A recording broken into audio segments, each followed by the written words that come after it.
Yo, what's up, dude? What is up? We back, baby. We here at last. We rocking the shirts. Have to. That's right. We gots to for It's the finale. time, baby. That's right. We're here. We made it. Episode 8, Exandria Unlimited. Boop, boop, boop. Let's go. How you doing, man? I'm doing good, man. I just got back from a trip, which is why we're recording this a few days late or after the finale, as it were. But yesterday was rough, full day of traveling. But now I've had some sleep under my belt. I'm feeling Nice. good, ready to talk some EXU. I kind of like that we have it a few days later. I mean, it's summertime, you know. Yeah.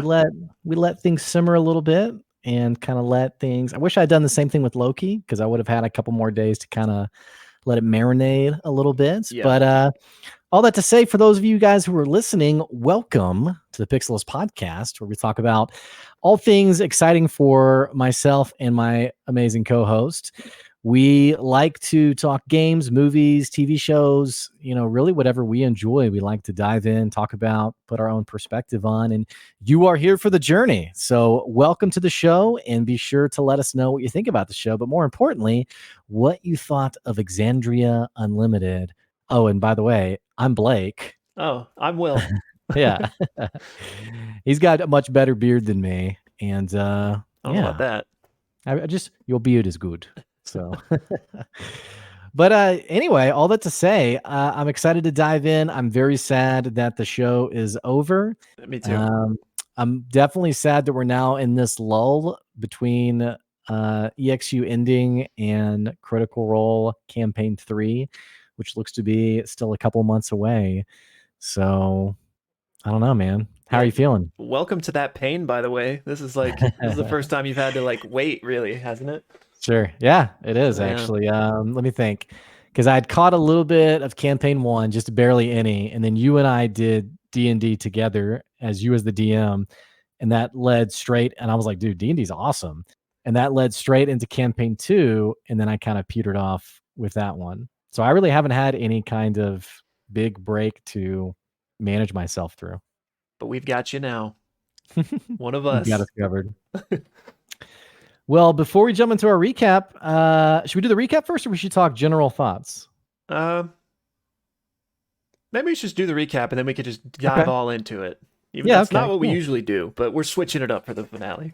Yeah. And for those of you listening for our recap, we actually splice out the recap and put it as its own video. So if you're watching right now, hey, welcome to the Pixelists podcast. And this is our recap. And if you click the link at the very bottom underneath the YouTube video in the descriptions, you'll get the whole deep dive discussion on this episode. Having said that, let's jump into the recap. Let's do it.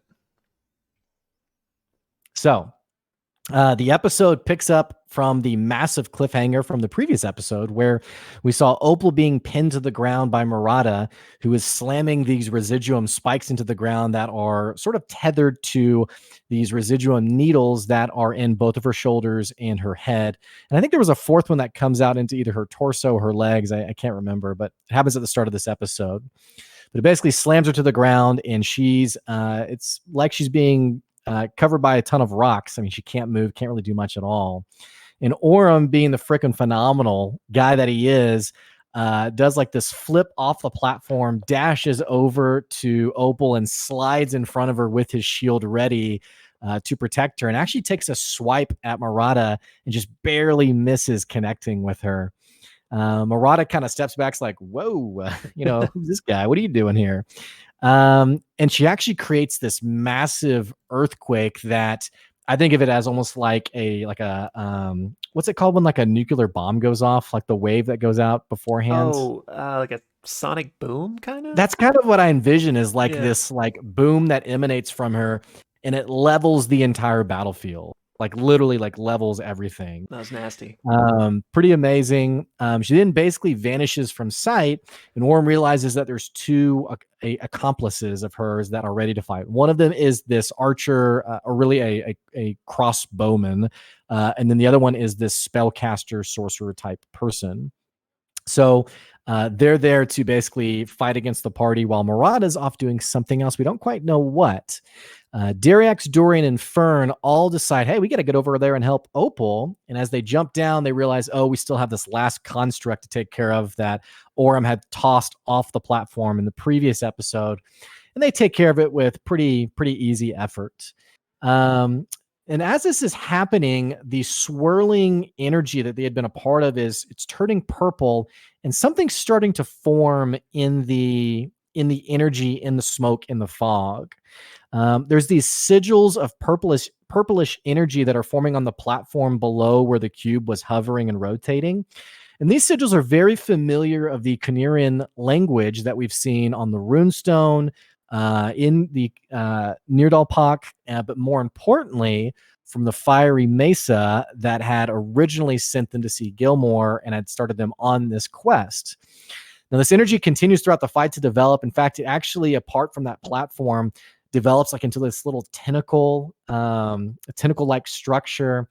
And these earthquakes actually continue to happen little by little as the fight goes on. Despite all of this, everyone's thinking, okay, we got to get to Opal. We got to protect Opal. Now, Opal, in order to protect herself, actually manages to barely get her arm up into her pocket and slip on her ring of greater invisibility to make herself invisible. And also, she's trying to talk to Ted, but can't seem to connect with her at all. So the party, after taking care of the stone construct, they move over to help Opal. Fern's going to wild shape again into a direwolf, and she's going to attack the sorcerer. Orem, which, by the way, Liam O'Brien is like the freaking coolest when it comes to describing what he's doing in D&D. He is. He's the best. He basically, he sees that the crossbowman has actually moved up on top of this pillar. He runs and basically, can't tell if he like jumped up to the pillar or if he like ran, like speed run, like ran up it, but basically gets up on top of the pillar, fights against the crossbowman, knocks the crossbow out. The crossbowman takes out a dagger and stabs him in the back. And he basically wrestles the crossbowman and like, you know, knocks this dude straight off the pillar to his death. It was, I mean, literally everyone watching, like the entire group who was in the D&D session were all like, dude, wow, that was, that was amazing. So anyway, Dorian and Dariax are trying to help Opal. Dorian's actually removing these needles from Opal, but Opal's realizing not only does this really hurt, but it's making me feel like I'm losing my sense of connection to Ted, and says, hey, even though this is helping me, I need you to stop doing this. It's kind of weirding me out what's going to happen to Ted. But he does remove enough, I guess maybe the one needle that allows her to actually stand to her feet. Now, all the while this is happening, Lolth is actually talking to Dorian, is basically saying, hey, you should put the crown on. You know, you guys are basically screwed. And is saying, you guys aren't strong enough. You're going to die here. You know, put the crown on. And Dorian has this awesome moment of overcoming temptation and being like, no, get out of here. Like, you suck. I'm not doing that. And it's like, I'm going to go help my friends without you. And she's like, well, then you're going to die. Opal is also simultaneously getting tempted by Lolth, who's saying, you know, if you want to save your sister, if you want to save your friends, you have to put the crown on. Meanwhile, this same swirling energy that has empowered the party in the previous episode seems to continue to be granting buffs and boons to the party. Dorian gains the ability to make a half damage spell do full damage. Orem gets an entirely additional battle maneuver for his class, and he has all of his superiority dice returned. And then Dariax gets probably the coolest boon of all. He gets the benefits of the haste buff. Like, wow. Yeah. Another earthquake happens, and this purplish energy forms even more. And in the sight of like, and you guys got to go back and watch the actual episode. It was like this eldritch-like horror scene where this energy forms into this monstrous, massive visage, a face that the party can barely recognize and infer to be Ted. Also, that nearby tentacle forms into this giant hand, and it seems like this hand and head is almost like this giant coming out of the ground and being summoned into existence. Myr'atta actually appears in the open hand of Ted and is sort of taunting the party. She seems to be the one getting this ritual happening. And not only does she taunt the party, she casts Eldritch Blast at the party, specifically Dorian, and knocks him unconscious. Fern also has the direwolf. Remember, she was attacking the caster. She brings the caster to the brink of death. And in the final moments, this caster casts Cone of Cold on the party, which, I mean, they were extremely lucky. It almost kills Dorian outright. He gets 2 immediate failed death saving throws and has 1 more until permanent death. Maybe you should take it from there. It's getting pretty intense. Yeah, okay. So, Dariax does manage to come and heal Dorian, though, get him back, back to consciousness. And then together with Fern, they all are basically moving to come and finish off myr'atta. Um, Dariax, since we just, talked about how he not only has wings, but has the haste spell, he's able to get there first, and he still has his heavier light his power from the previous episodes. And so with a heavy attack, he thrusts at her with his spear, and Nat 20s digs it into her. And in response, she just kind of pulls herself further on it and casts Inflict Wounds on him, which actually knocks him unconscious and causes the bag with the Spider Queen's crown in it to clank and fall to the ground. Then myr'atta, who's basically on the brink of death at this point, uses Dariax as a human shield, so she's just holding his unconscious body like in the way to prevent the rest of the party from finishing her off. And like Blake mentioned, they're all on this hand, so like if they were to die, they'd both fall off and he would surely die. Um, but Dorian flies up and manages to wrestle kind of with myr'atta and is able to get in to touch Dariax and cast Cure Wounds in order to bring him back to consciousness. But myr'atta is going to use her counterspell to prevent that. But I think Abria's like, hey, Robbie, how much do you want this? And he's like, I want it more than anything. And so she describes Lolth, the Spider Queen, intervening, and instead of myr'atta casting the counterspell, all these tiny spiders begin pouring out of her mouth and like choke out the words and Nope. prevent Nope. it. Nope. Nope. Yeah, so the heal goes off Big nope. and Dariax is brought back to consciousness. And so then we got all of them surrounding her, and she's like on the brink.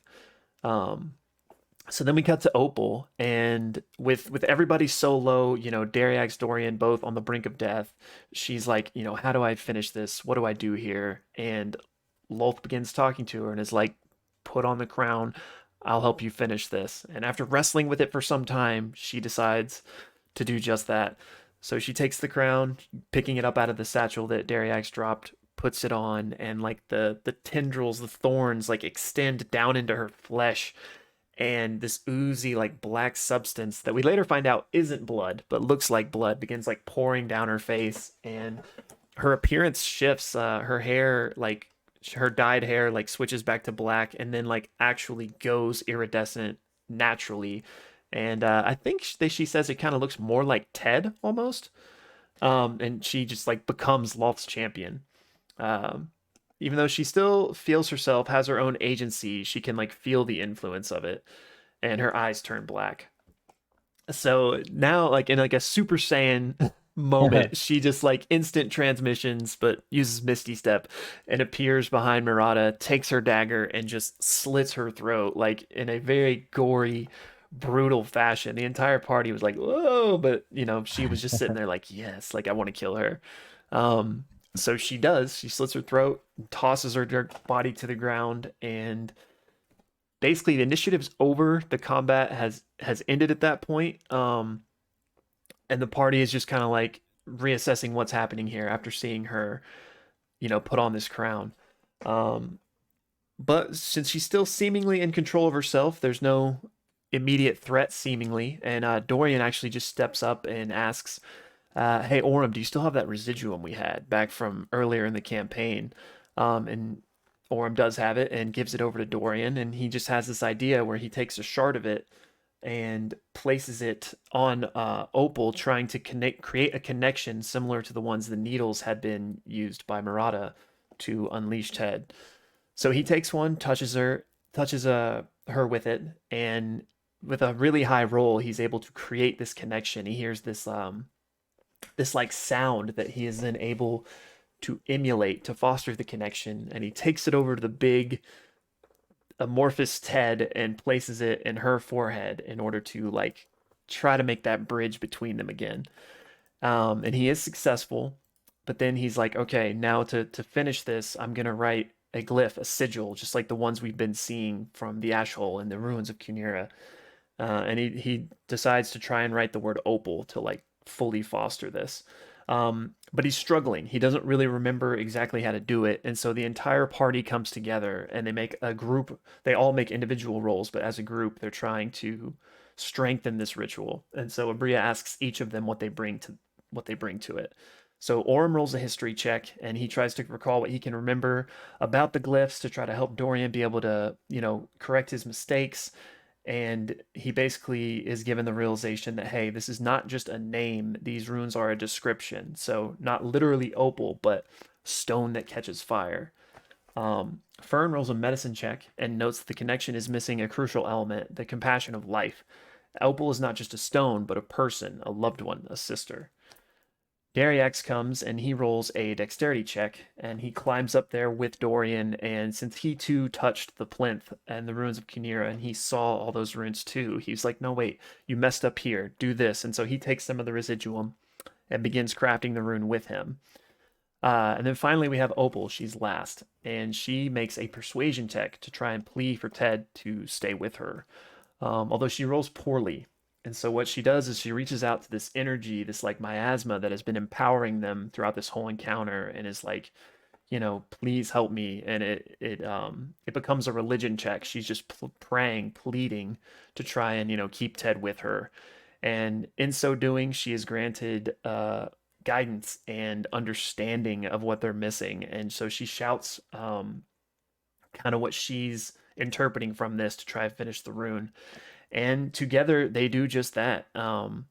It not only the rune is complete and not only says opal, but it says sister, safety, home, belonging, and boom, the ritual is completed. And this like monstrous Ted construct dissolves into the ground, and Opal can feel Ted returning to her.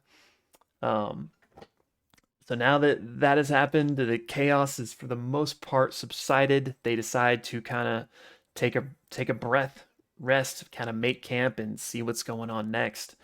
So they share this much needed moment of rest, and they know that their journey is really just beginning. They decide to stay together, and they have so much more still to do.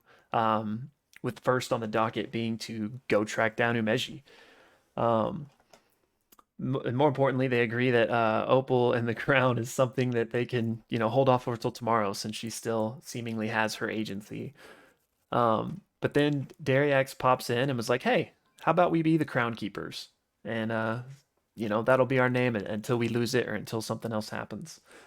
So from this moment forward, they're the crown keepers, and one by one, they kind of take their rest, and the campaign ends. The XU ends. But we do get one final post-credit scene, and that is, I'll just read it word for word here. Posca holds court in a dimly lit room. She kicks her feet on the desk. All around her, the unseen, gentle creaking of leather alerts us to other people being in the room, hanging in the shadows. She says, "I thought we could be different, more incisive in their purpose than the other mobs, but their generosity has been exploited, and she's not at her best when her feelings are hurt. So violence it is then, and woe to those fools if they ever come back to this city." And that's it. That is EXU. season 1 Ep of 8. EXU. Yeah. Ooh. Yeah.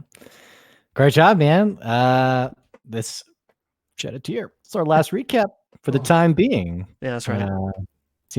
It seems pretty clear. I think Abria even said it herself. That's the end of season 1 Yeah.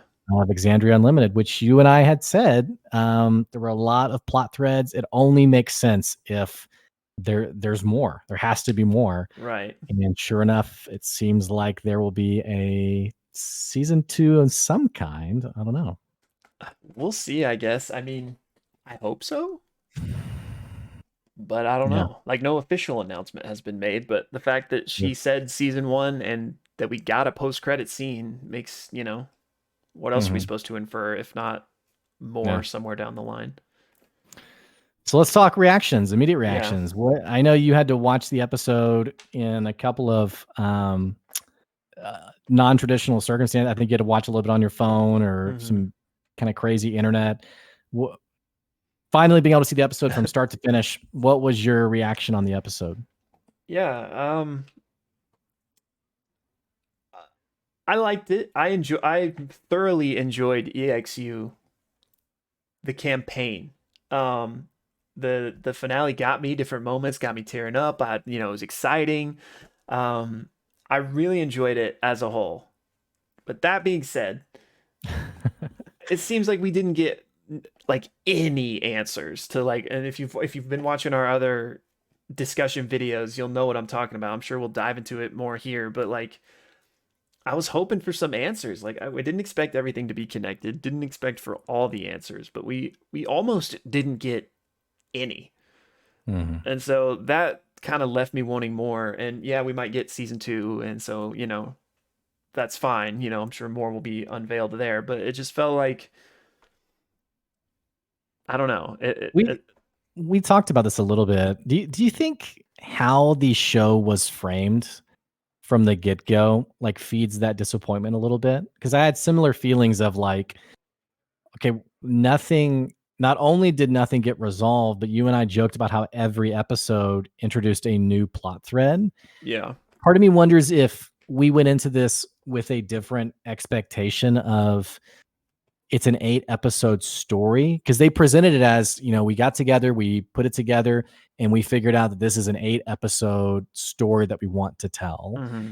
And I think it almost feels like that set people up to be frustrated, or at least it did for me, where if instead it had been framed as, hey, this is an introduction to a grander story, we don't know where it's going to go. We don't even know quite what it's going to look like. But what we have for this part of the story is 8 episodes to share with you. Yeah. I think for me, I would have had a much less pronounced apprehension around.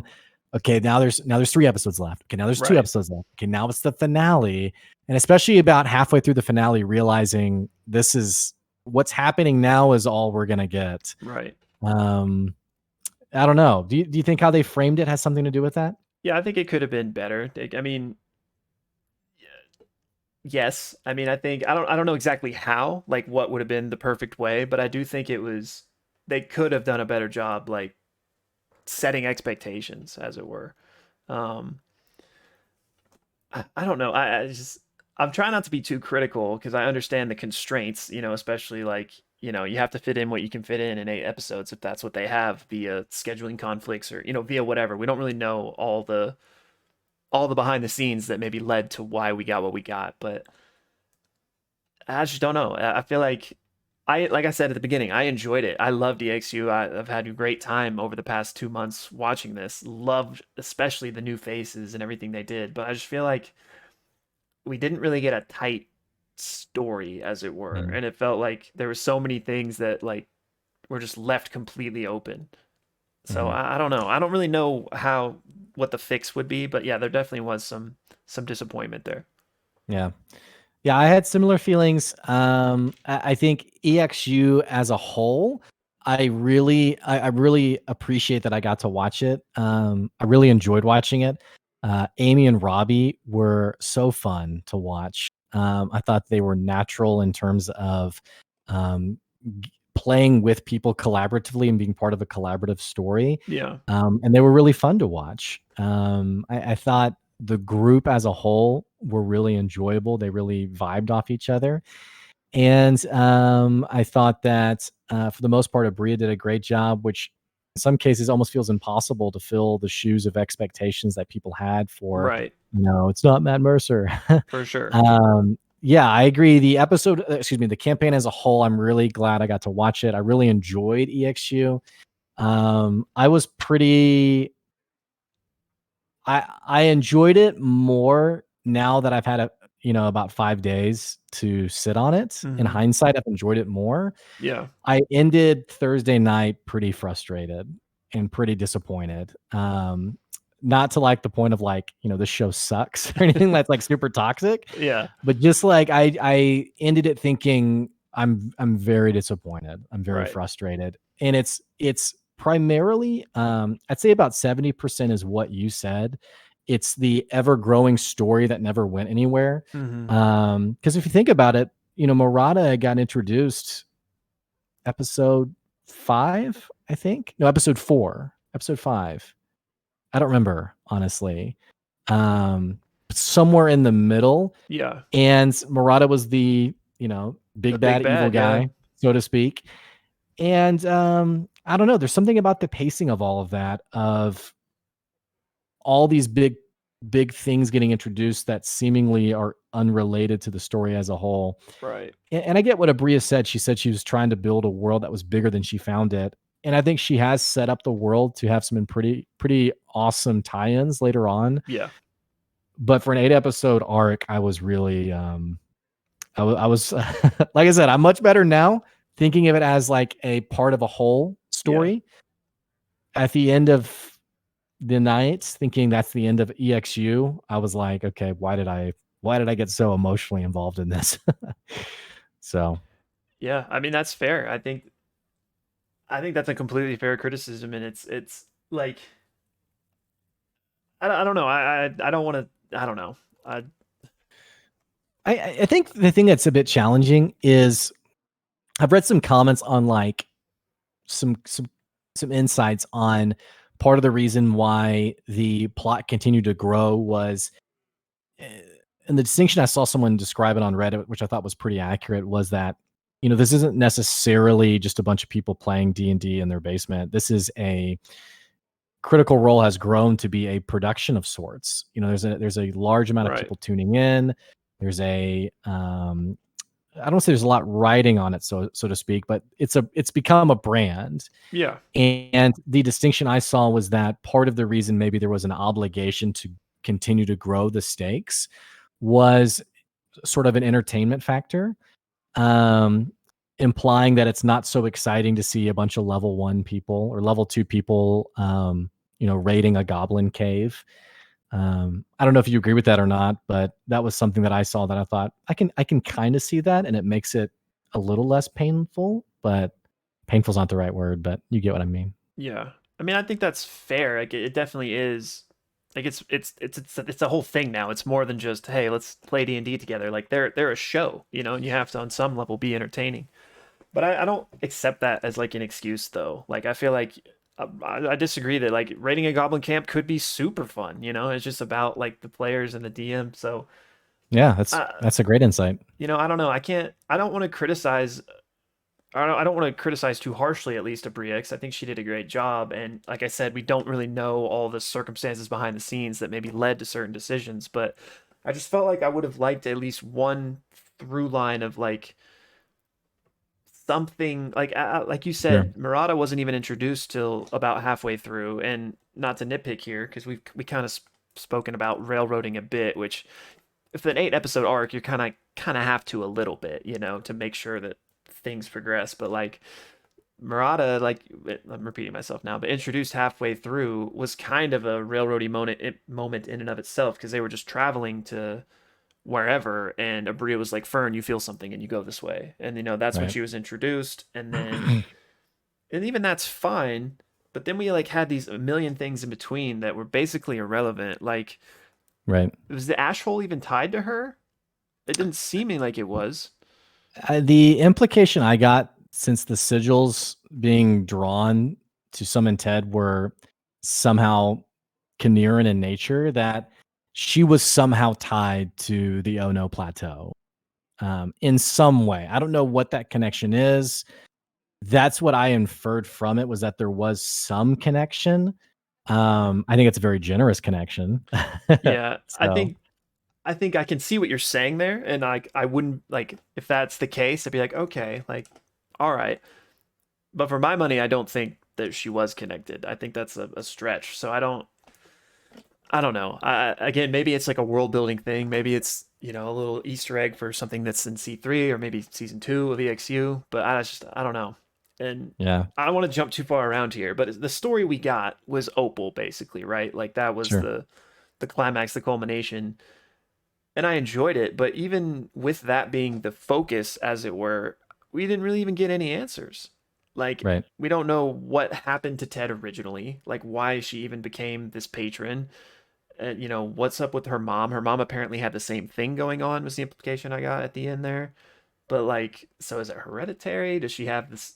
Was Ted in her mom too? Like, was it the same entity? Like, I just feel like we didn't even get any of those answers, and that's what the show ended up being about. We got season 6 of Lost, is what we basically got. Yeah. It's like every season adds a new problem or raises the stakes, and it's tough to end things adequately. Yeah, I mean, I think you're totally right. We didn't really get any answers. It's tough to get so emotionally involved in the sense of like you're watching the show, you've loved the show, you're a Critical Role fan. We're on here on the Pixelist podcast talking about like, ooh, what if it's this? What if it's that? Mm-hmm. And to not get any kind of resolution or breadcrumbs, it can feel pretty flat for sure. And here's what I'll say though: if we get a season 2, which signs are pointing towards that's at least on the table, then I think I'm going to enjoy all of it a lot more because this is just we're going to get these answers still. This is just chapter 1 and chapter 2 is coming. I'll feel much better about it. But Mhm. since that hasn't been an official announcement, that hasn't been confirmed, like who knows if that's going to happen? And if it never does, then I'm going to be disappointed. Mhm. So, I The don't know. the the other thing I said 70% of the disappointment for me was the unanswered plot threads. The other 30%, and I don't know how to approach this without opening like a can of worms. It was two things really. The dynamic between Abria and Amy was, I don't know if awkward's the right word. It felt like Abria had put some constraints on Amy that Amy didn't really quite fully understand. Cause out of turn, she's saying, "Hey, can I do this?" And it's like, it's not even your turn. She's asking, "Hey, I want to do this." And Abria's like, "Okay, you can't do that. You can either do this, you can only do that."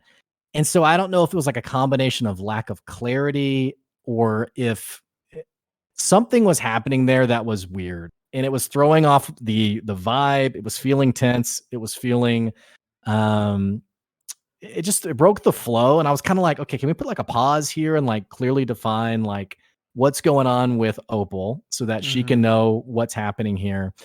But even beyond that, later on in the episode, and this is actually total preference, by the way. This is not like a criticism of D&D. I do have a tendency to prefer a a DM who is creating an open space for you to write in. And so when we got to the point of basically someone's putting this crown on, like it's going to happen, that's where I kind of was like, because like Dorian being like, no, F you, like I'm gonna do that. And you were like, whoa, okay, so he's not doing it. And so then it felt like Abria went all in on Opal. I mean, speaking very candidly, Murata was near death. They had her surrounded and the party was fine, seemingly. Yeah. And then Opal even had, or Amy really had this 5 to 10 minute, I just don't know what to do. Abria's pretty heavily putting it on her. Hey, you need to put the crown on. And everyone else is Yeah. kind of just like waiting.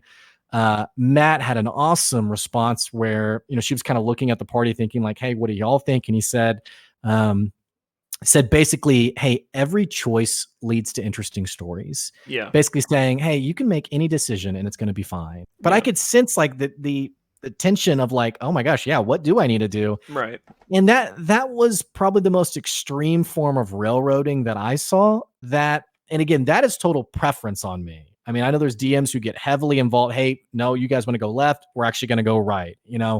I get that. That's a DM preference thing. But that was the other thing that underwhelmed me of when she put it on, it wasn't fully satisfying to me because it didn't feel like what's the word I'm looking for? It didn't feel like the stakes warranted her putting it on. Right. So it wasn't fully satisfying. It wasn't satisfying. Oh, no, she's putting it on, but she has to. It was Mm-hmm. more of Bria taking her words from her, we've had this crown for eight episodes. It's getting put on. That was the other thing. Those two interactions really, I don't want to say it didn't spoil it for me, but it definitely made me walk away feeling like, okay, that definitely took away from the enjoyment of the episode for me. That's fair. I think that's fair, completely fair. And you didn't, I don't know if you were touching on this at all, this aspect of it, but I did see some people were like uncomfortable with their dynamic, even that they thought that like, I want to be careful here, but I didn't really feel like uncomfortable by it. I more just felt like the flow of the game. It kind of goes back to the previous episode with the chase scene, or previous episode, where there was a lot of just misunderstanding of like, can I reuse the reaction? Can I yeah, use my, like, it broke the flow of Opal trying to do one, you can't do that.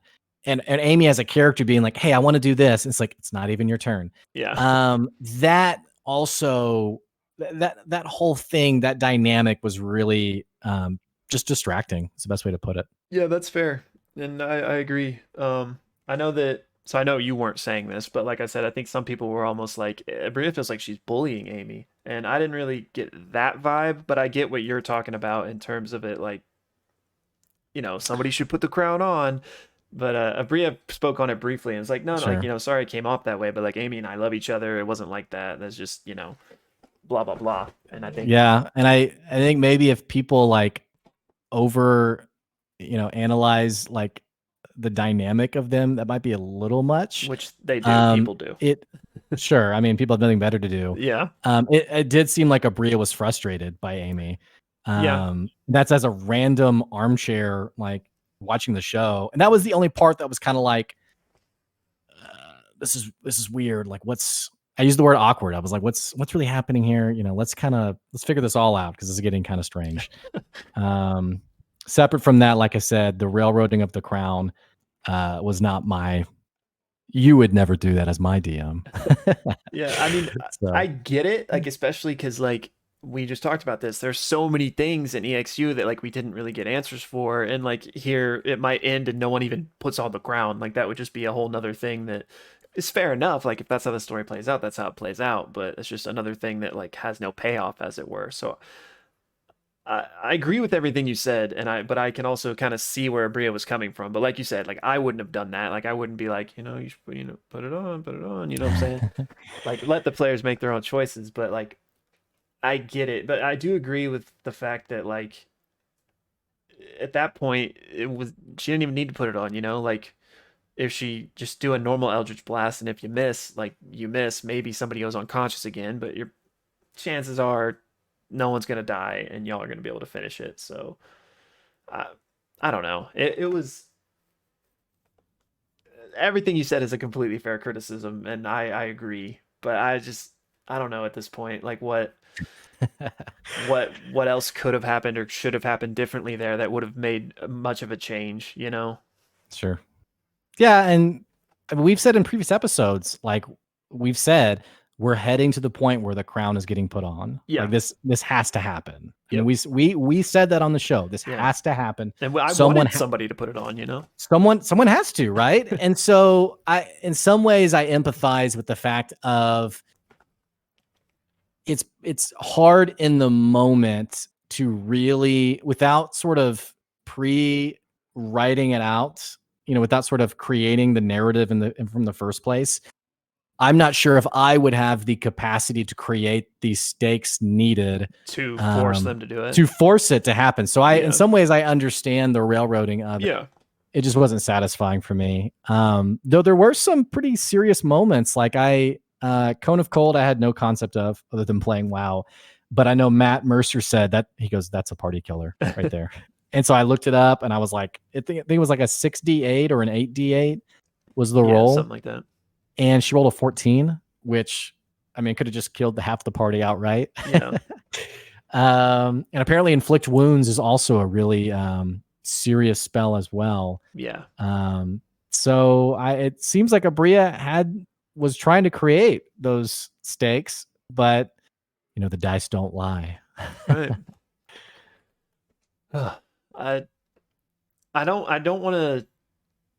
I have so many things I kind of want to touch on. I don't want to like jump too crazily though. But Sure. so if I'm going, if you want to touch on something else, we can. But I was just gonna say on the crown thing, on somebody putting it on.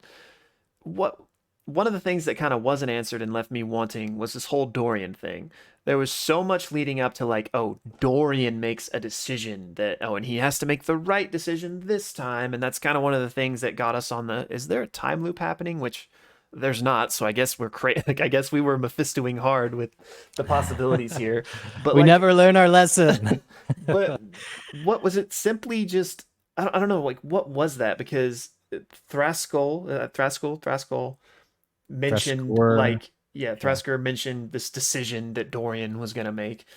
fy'ra mentioned it as if but like if it was seemingly only referring to the final temptation of the Spider Queen and which way he was gonna roll, why the emphasis on him? Because Fern was also tempted, and so was Opal, and she's the one that actually succumbs. So you'd think these warnings would be about her, not him.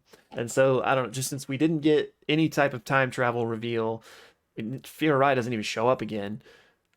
I don't understand the emphasis on that. And those kind of what's the word I'm looking for? Breadcrumbs or plot threads being unanswered are what is the most unsatisfying to me. Like it felt like there was so much lead up to that for it to just have been nothing. Yeah, I mean, and these weren't just breadcrumbs of plot threads. I mean, these were pretty, when you think about the show as a whole across 8 episodes, some of the most not just moving but just powerful scenes. The scenes that, I mean, you're like holding your breath, frankly, all revolve, I say all, for the most part, revolve around Dorian and the crown.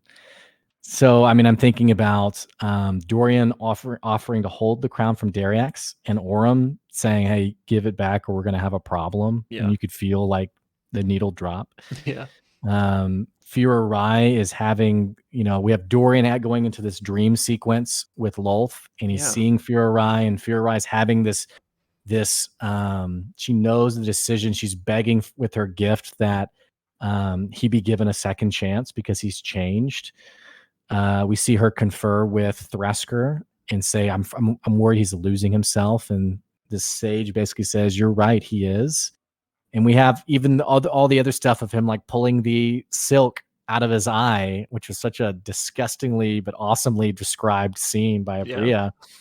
So you have all these massive moments or these meaningful moments that, even if they're short, they're poignant. I Mm-hmm. mean, Fy'ra and Thrasker were talking was a very, I mean, it was like a, ooh, what does that mean kind of moment.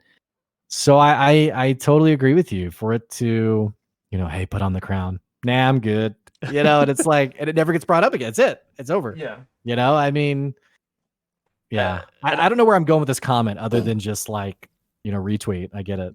yeah, and like I think it's I'm not saying like I wanted him to succumb and he needed to be the one to put it on, but it just felt like there was no ceremony or real circumstance with the moment. Like I thought I don't know what I'm thinking should have or could have happened, but it felt unsatisfying for all the reasons you just said of all these moments that were kind of building up to something. And like it's kind of connected, but another unanswered thing was what's with the week zero, the pre-campaign memory loss that they all have that Dorian had restored, that they were in the Feywild with fy'ra and she was getting like absorbed by something and let them escape like that. We just never even found out what that was, and like I don't know. Yeah, I mean, I have no comment. Just yeah, I wish, and it's tough because like part of the way we do these episodes, these deep dive episodes, is we take a data point like the week zero, the amnesia week, and we say, okay, what's going on there? What do you think? And we didn't get any new info for those things, so Yeah, it's hard now to circle back to that and be like, okay, this happened in episode 8. What do you think that means for week zero, right. or the figure in the crater? Like Yeah, it's we can't like, now it's like hard. It's like, what do we talk about now? Because we didn't get any new info. I mean, we already talked about 1 through 7. So I mean, I guess we can talk about Pasca. I mean, we got some breadcrumbs with her. So I don't Yeah, know. I What's your next on your hit list? What's your next thing you wanna mention? let me think. I feel So I, bad just for our listeners. We liked EXU as a whole. We're just yeah, I you I've know. I was literally thinking that right now. It's like I don't want to sound like a waffler, always trying to like, Yeah, be on both sides of the coin, but I really did love it. Like I really enjoyed these past 8 weeks of getting to see this story unfold. And so, I mean, it's not a black and white world. We can enjoy it, but sure. still have all these criticisms. So, Totally. Yeah. um, yeah, I guess it was a scheduling thing with Anjali. I think that's, gosh, I hope that's her name. I'm blanking now. Yeah. And Jolly, yeah. That she wasn't in the first ones and then ended up leaving. My best guess is scheduling, and so she was only able to make it for 3 episodes, so that's what she was there for. But the breadcrumbs of what we just talked about, the amnesia week, her letting them escape, and everyone forgetting except Dorian, who then remembers, and then they are both very weird about it. Like, Yeah. hey, I know you know, and I know you know, but neither of us are going to talk about it, and I'm going to give I'll you a tell the cryptic, party. Yeah. yeah, like, And her goodbye is she said puts herself forehead to forehead with him and basically says, "Do the right thing. yeah. And I'll do anything for my friends." And you're like, "What is that?" And didn't matter. I know we already touched on this, so I don't want to keep chirping on it, but like the fact that she felt that way and said those things implies some sort of like foresight or knowledge or even time travel, which I should just step away from that because that's clearly not what was happening. But Let it go. but not only that, the very cryptic thing the Spider Queen said about her, like, oh, I'm not even trying to get fy'ra to be my champion because she's wrapped up in something far meaner than me. What? Like, and again, if we get a season two, if this does continue, then these are really interesting breadcrumbs that might lead somewhere. But with no confirmation of that being the case, it's just, what are these things? And we do have a campaign EXU wrap up coming, so I'm very interested to see what we find out there. Like maybe we get all these answers because people ask those questions, and there isn't gonna be a season two, or maybe they're like, okay, can't answer that because we're gonna be diving into that. So Yeah, so uh, I've never watched a wrap up before. Talk to me a little bit about like the nature of. So we're a little over a week away from a wrap up. I hope you and I will do another EXU kind of post season yeah, episode, especially after the wrap up to kind of talk about that. But yeah. what's a typical, having never seen one before? What's a wrap up like? What kind of content can we expect to get answered? Are any of these? I mean, are any of these questions going to get answered? Or like, talk to me more about what this is. So there's been for campaign one and campaign two, which have both been over 100 episodes, so a little bit different of a format. Once they're done, they get together and do what's called a campaign wrap up, where they will collect questions from the community, like via Twitter, Reddit, wherever. But also there will just, I think the cast will ask each other questions too, um, and they're answered. Like a lot of it's directed toward Matt as the DM in these cases. So Abria in this case about like, hey, the party, you know, I guess I could just try to think of a specific example. Like, hey, what was up with that missing week? What was up with the amnesia? And um, she'll hopefully answer. Like in the case of Matt with campaign one and two, he's pretty forthcoming with all the information because with Really? with how Okay. Critical Role works, campaign one, there's like a 30-40 year leap until campaign two. So most anything that people wanted to know, he could safely say because like it was no longer going to be relevant, for the next saga of Critical Role. But there are a few things where he's like, well, I'm not going to answer that because we still might interact with that in campaign two or in campaign three or whatever. So So could we actually get an answer on one of these massive plot threads? I Like, would think they so. actually use the wrap up to do that? I think so, unless the plan is like for certain that hey, we're getting more EXU like with this party. Like I think we are for sure getting more EXU, but it might be a whole new story. Um, but if we're not getting a season two with the Crown Keepers, then I think almost everything probably could be answered, except for like stuff that might tie into C3, like who's behind the ash hole, like that might be something that actually is addressed, even if it's not in EXU. But like what? Why did Dorian run away and change his name? Like, if we're never getting any more EXU, I think we'll get that answered. So, I think I agree. I think we should talk again after the wrap up because we'll probably have a lot more clarity on what to like expect going forward. So it'll be interesting to see. I expect to find out if there really will be a season 2 or not after that, based on what's answered. Well, I mean, the secret to ensuring season 2 is to say, that's the end of season 1. Yeah, So and everyone's to like, have a post credit scene, like so. yeah, yeah. So let's I guess for the sake of the wrap up that's coming, what are all the plot threads that we would hope to be addressed? The obvious ones, the post credit scene, Pasca.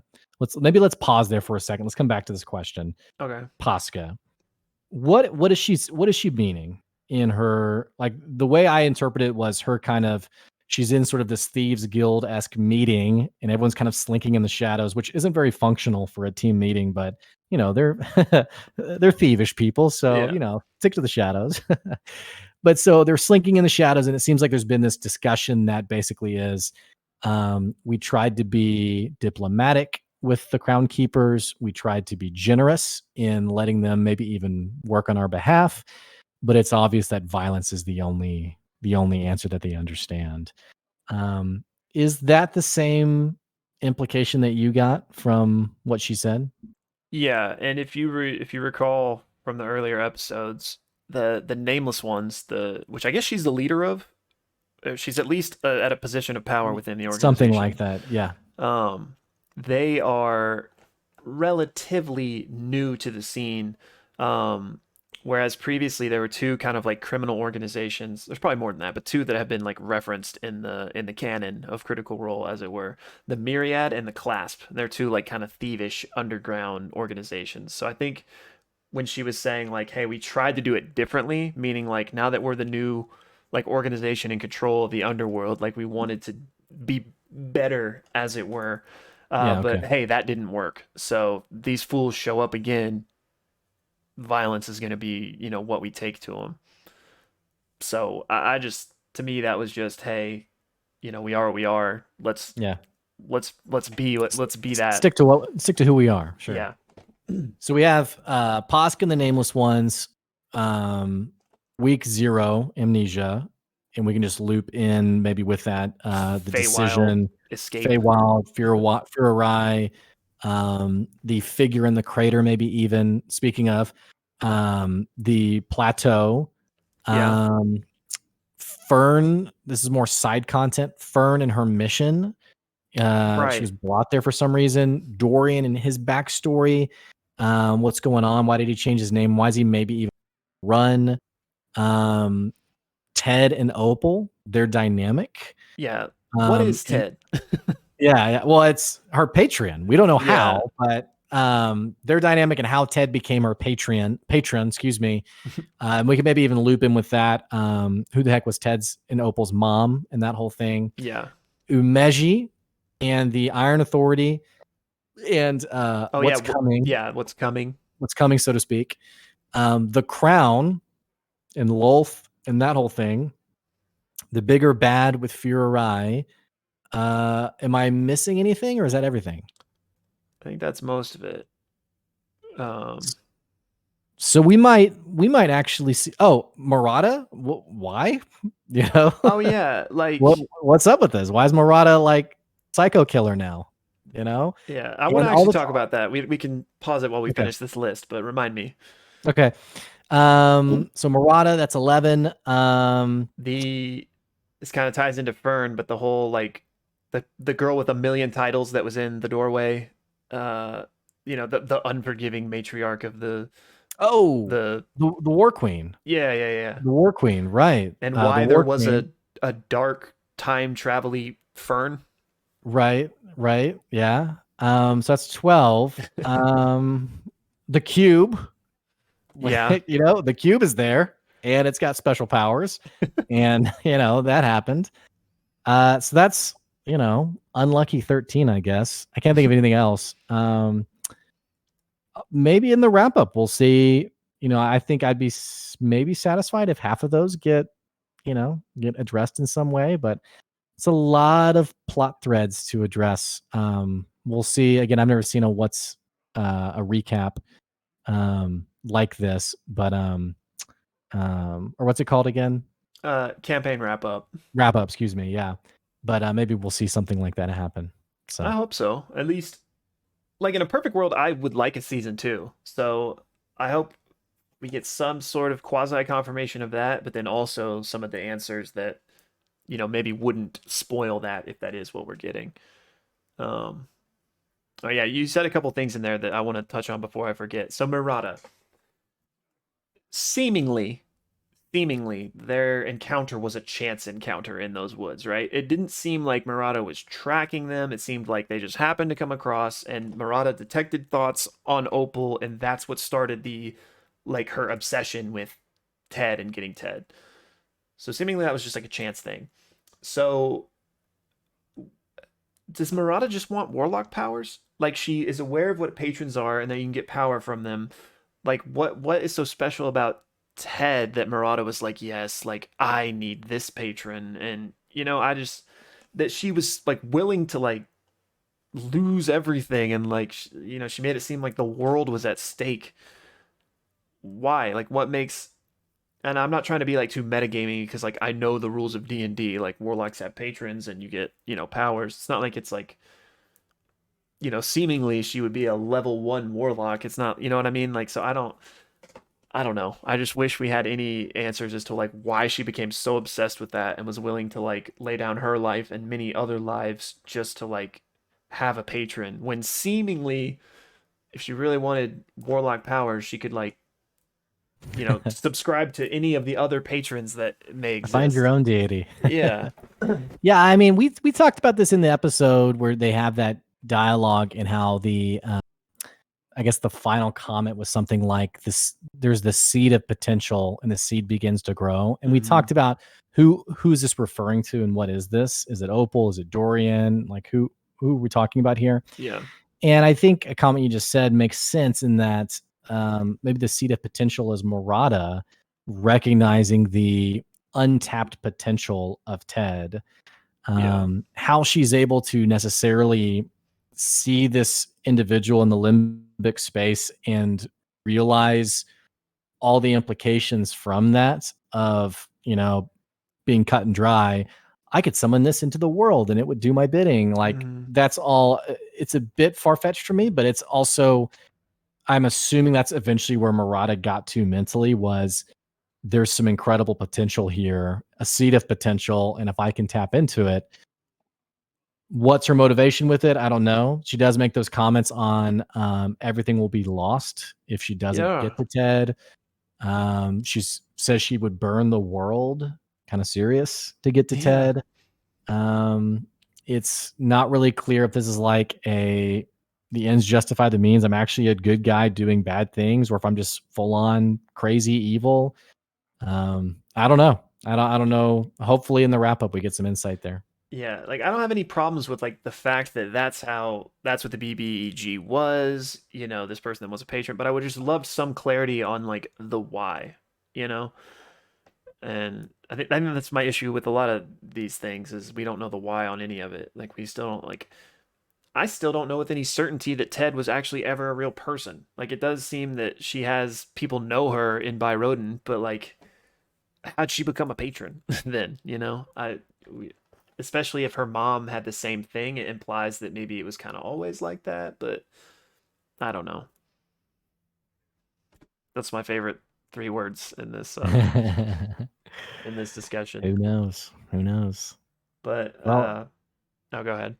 I was just to say, anything else you want to touch on or talk about, or I did just want to talk on the cube a little bit, and this isn't me trying to say that I could have done any better. Again, I probably don't need to keep saying this, but I don't know what the circumstances were. Like I do think Abria did a great job. Um, and I won't go over the list of critiques again. You guys already know, but the fact that the cube, it was all basically leading to this encounter with the cube and then myr'atta, right? Like seemingly that was the plan from day one, especially with all of the work that went into constructing that like set, as it were.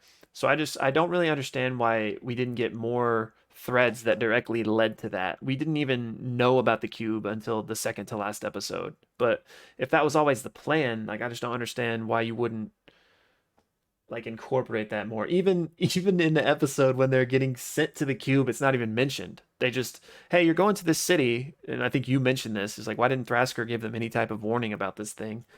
And then they just show up and oh, hey, this actually is like a well of immense power, which is maybe tied to the Luxon, which is a whole other can of worms, but makes sense. And Yeah, I, Bria. Sorry, go ahead. no, I'm just rambling. Bria mentioned it was interesting actually in the opening recap of episode 8 where Bria is mentioning what happened previously. Yeah. She said a detail that I thought was interesting. She said the party makes their way to Neardal Sarkat or something like that. Mm-hmm. And she says the spiritual center of the Quineran civilization, which was a detail that I don't think was mentioned in a previous episode. So there's some serious religious implications of this place, which helps me think about the cube a little bit more. I think I like the way you framed it with myr'atta of being a chance encounter. The way they were given directions to find Umeji, it was Yeah. also sort of implied, again, almost like a chance encounter of like, yeah, you're going to go this way, and by the way, you're going to pass, my uncle's old house over, and it's gonna go that way. You're gonna pass by it. It's gonna be great. Yeah. And they walk by, and there's like this massive floating, like, oh wow, that seems really serious. And I mean, what if the party had just been like, okay, hey, well, let's stay focused on what we're doing. Right. There was a bit of a chance coincidence that was a bit far fetched, I guess. And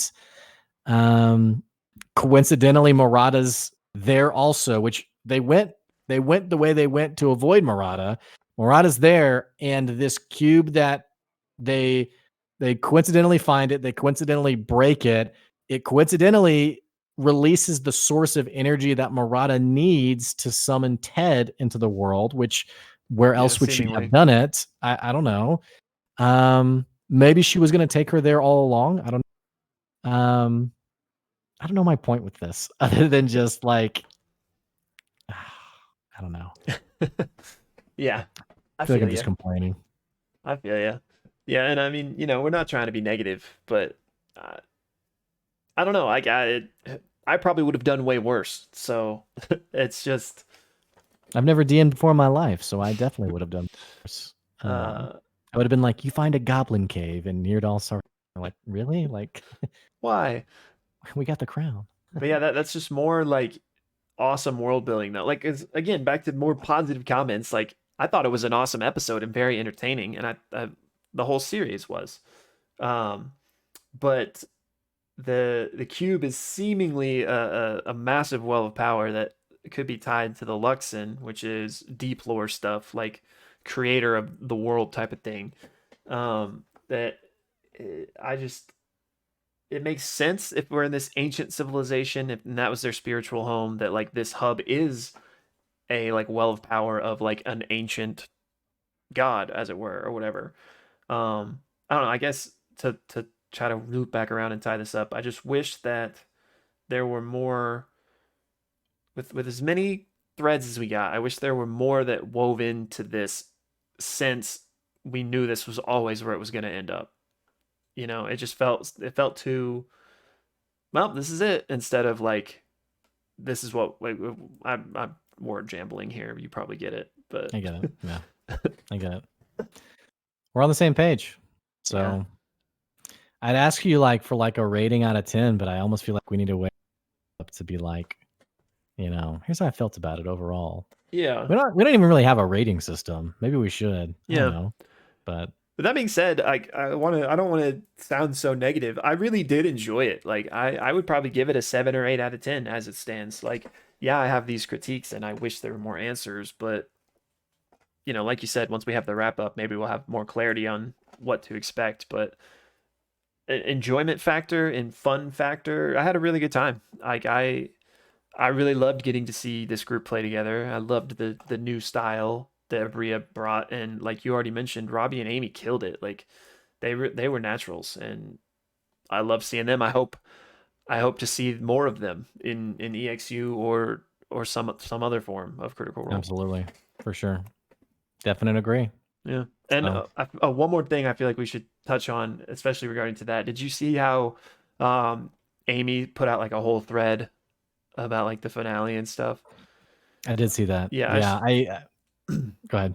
no, I was just gonna say that like, yeah, you and I just went over a whole bunch of critiques and stuff we've had, but I think it's just ridiculous that people are like sending her hate about, decisions or character elements, which I think this is something we talked about early on, is that, some people kind of found Opal annoying and falsely attributed that to like hate towards Amy. And it's like, no, she's playing a character, like see have the perception to see and understand that. So I just, even though we Yeah, just I talked mean, about how much we love them, I just wanted to say that yeah, she did do a great job, and I think it's ridiculous that people are like lobbing hate her way. yeah, I think she said specifically misogynistic, racist uh, threats. I mean, it's the internet, so it's the worst of the worst, which Yeah, is too bad because from what little I've seen of the Critical Role community, I've seen it.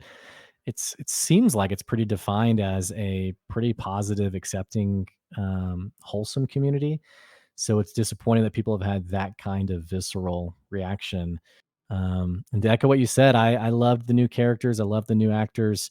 Um, and I hope that honestly people would be a little less douchebags so that these people feel motivated to continue to be involved in the Critical Role brand and story, and new people feel Robbie and Amy did amazing. If the reactions are really that toxic, I would hate for another new person to be wary of, I don't know if I want to be on exactly. that show with those Yeah. crazy fans. So maybe this is more of just like a reminder to everyone. We're playing a game. We're having a good time. We're enjoying the show. Let's keep enjoying it. Totally fine to have criticisms, critiques. I mean, that's basically a lot of what this episode was. But just don't be a weirdo about it. Yeah. Don't be awful.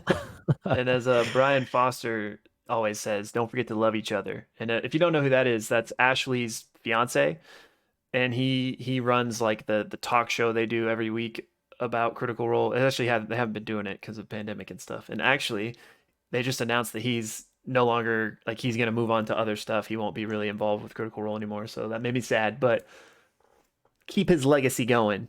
Don't forget to love each other. Like you're right with the fandom really is accepting and very open in that way. But with any community that gets big enough, you're gonna have the toxic losers. And so I just hope that, like you said, some other people aren't back away from it because of the hate that Amy gets. Or I hope Mhm. she herself isn't like. I hope it didn't leave a bad taste in her mouth, but we'll Yeah. see. I think she did a great job. I think she took a lot of Yeah. awesome Well, risks. she's an actress, so I mean, she's probably, pretty tough and used to dealing with criticism.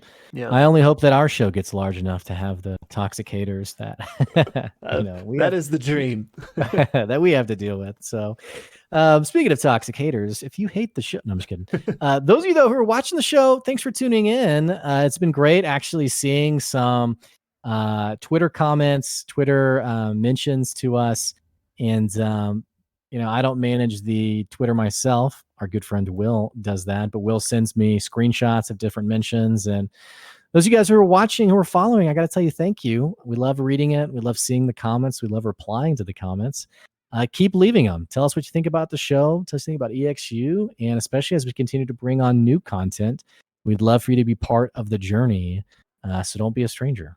Yeah, and like just on that note, like I said, like Blake just said, we love it. And special shout out, you're getting a name shout out. Shout out to my man Roll for Nerd. Shout out to Wendolyn, and shout out to my man Ben, who I talked with on Twitter. Like, thank you guys so much for checking us out and interacting.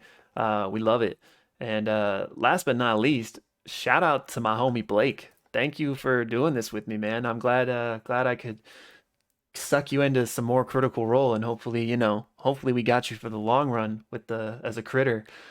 But I'm going to absorb your shout out and reflect it back to you. Thanks for doing this with me as our Critical Role vet, a Critical Role expert. And Derek, we don't shout you out. We hate you. So, no, I'm just kidding. There's no Derek there. Just kidding. somebody that is named Derek watching this is just like so hurt now. He was They wrote a definitely comment talking and like about me. deleted it. Like, I didn't know he saw it. But anyway. So like I said, don't be a stranger. Follow us on Twitter. We're at PXLists. That's at PXLists. And stay tuned for our post wrap up EXU season 1 discussion here coming in a couple of weeks. Yeah, that'll be good. That'll be good. And really, I guess we just got our Thumbnail? thumbnail left to Yeah. do. And I will say that if you like Marvel stuff, we also usually do some content on that. We did Loki. We might do What If.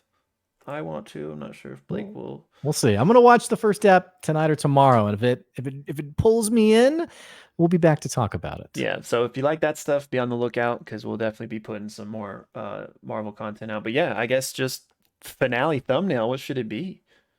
I think it's got to be the crown. Okay, like I we think it's got to be, just yeah, to just each like, do our own crown thing. yeah. Like, All right, I think we got it. all right. Thank you guys for listening. Catch you later. All right, goodbye.